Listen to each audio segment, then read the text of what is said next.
ये सरस्वती माँ के उपलक्ष्य में 7 दिवस की कथा हम कर रहे थे और आज लास्ट कथा है। और इसका उद्देश्य यही है कि सरस्वती माँ जो विद्या की देवी है, तो विद्या हमारे जीवन में कैसे आए, क्योंकि बुद्धि का निर्माण सरस्वती माँ ने की है। और वही विद्या देने के लिए और श्रीमद् भागवत कथा चरित्र का निर्माण जो करती है कि घर गृहस्थ में रहते हुए भी, बिजी रहते हुए भी इजी कैसे रहें, अपने जीवन को कैसे सहनशील बनाएं। और ये 3 साल से यहाँ पे हो रही है और आज लास्ट है। और हम यही सभी को शुभ संदेश देना चाहते हैं कि ये कथा जो है आध्यात्मिक कथा है कि स्वयं को अध्ययन कैसे किया जाए। और कथा में जो बताया गया है कि गीता हमें पढ़ना सिखाती है और रामायण हमें कर्म करना सिखाती है और भागवत मरना सिखाती है। और ये श्रीमद् भागवत कथा बुराइयों से कैसे मरे, जीते जी मरना सिखा रही है। तो इसी सब्जेक्ट के ऊपर हम सभी 7 दिवस की कथा करते हैं, जिसमें कि पहला दिवस में आता है कि कर्म का ज्ञान का कथा कि कैसे कर्म किया जाए। दूसरा दिन आता है कि भाग्य का स्मरण कैसे करें। और तीसरा दिन का आता है कि हमें कैसे परमात्मा को ध्यान लगाना चाहिए, जो कि संबंध हो, मिलन हो, स्नेह की प्राप्ति हो। और हमें कथा इसलिए यहाँ पे रखे हैं कि भगवान मिलना तो आसान है, पर परमात्मा की प्राप्ति हो जाए, जिससे कि सबको सुख मिले, शांति मिले। क्योंकि आज वर्तमान समय में सभी देख ही रहे हैं, आप भी जानते हैं कि सभी दुखी परेशान है, धन है, पोजीशन है, तन है, फिर भी वो परेशान रहते हैं। तो इस परेशानी की कारण क्या है, तो श्रीमद् भागवत कथा के द्वारा से बताते हैं कि परेशानियों का एक ही कारण है, अहंकार। अगर अहंकार को हम जरा हटा देते हैं तो हमारा जीवन वैसा बन जाएगा जैसा हम चाहते हैं।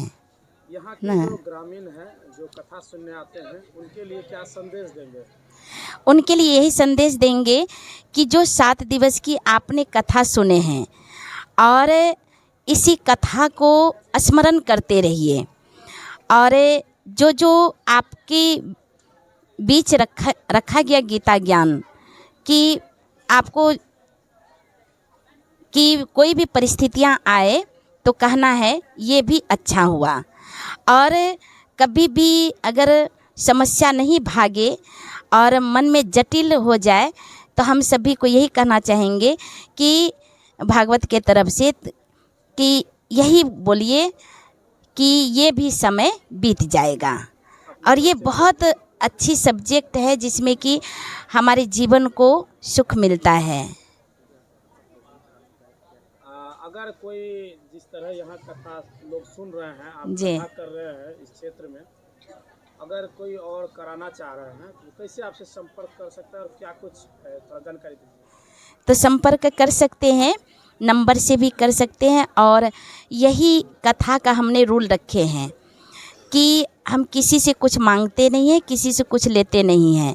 और उनको स्व इच्छा से जो देना होता है, कथा में जो खर्च करना होता है, वो स्वयं करे। हमारा यही संदेश है। और इस क्षेत्र में कटिहार ज़िला से हम हैं और यहाँ से कई जगह पे कथा हुई भी है। और यही सबको संदेश देना चाहते हैं कि कोई भी कथा भागवत का करें तो अवश्य कराएं। क्योंकि आप ये ना डरें कि 5 लाख 6 लाख खर्च हो जाएगा। कुछ खर्च नहीं होगा, सिर्फ खर्च होगा कि आप जो व्यवस्था में खर्च करेंगे और हमारे तरफ से कोई खर्च नहीं। और इसलिए ये कथा हमने जो यहाँ से रखे हैं, श्रीमद् भागवत कथा, शिव पुराण कथा। कई लोग ऐसे होते हैं कि बच्चों की जन्मदिन होता है या बच्चे नहीं होते हैं या कुछ ऐसा घटना घटती है तो कहते हैं कि भगवान की कथा करेंगे, लेकिन वो कर नहीं पाते हैं क्योंकि उसके पास उपलब्धियां होती नहीं है उतनी।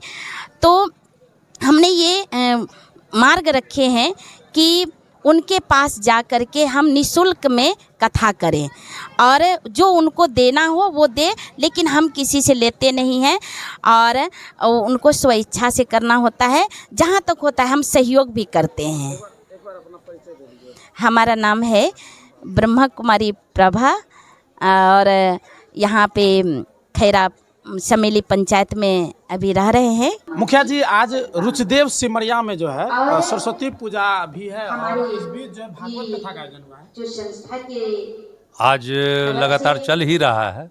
भागवत कथा का जो शुरू हुआ 7वें दिन पहले शुरू हुआ, आज समाप्ति पर है। रुचदेव सिमरिया के सरस्वती स्थान के बगल में हो रहा है, और उसका जो है प्रवचनकर्ता बीके प्रभा जी हैं, जो लोकप्रिय हैं। उसे मैं साधुवाद देता हूँ। उन्होंने अच्छी ढंग से कथा सुना करके लोगों को समझाया, सुनाया, और उपदेश से मन मोह लिया, और उसके आदर्शों पर चलने के लिए लोगों को मजबूर किया, और लोग स्वीकार किया। ये 7 दिन पहले से चल रही है, आज अंतिम दिन है जी।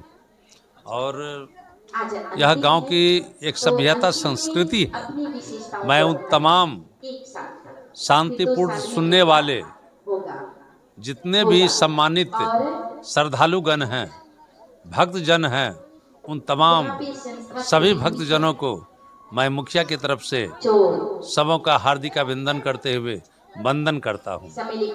बसंत पंचमी का भी मौका है। बसंत पंचमी के जो कल से प्रारंभ हुआ है और सोमवार तक चलेगा, तो उसके तरफ से मैं तमाम अपने पंचायत के सभी सम्मानित जनताओं को हार्दिक अभिनंदन करते हुए शुभकामनाएं के साथ मैं सरस्वती माता से मांग करता हूँ, सबों की जीवन सादगी, पवित्रता और अध्यात्मता से भर जाए, ताकि उसे ज्ञानवर्धक और जो भी हो आगे उसका निर्विरोध ज्ञान होता रहे, टेंशन फ्री रहे। यही कामना मैं सरस्वती माँ से करता हूँ। मैं महेंद्र प्रसाद शाह, मुखिया सबदा पंचायत, हल्का प्रखंड।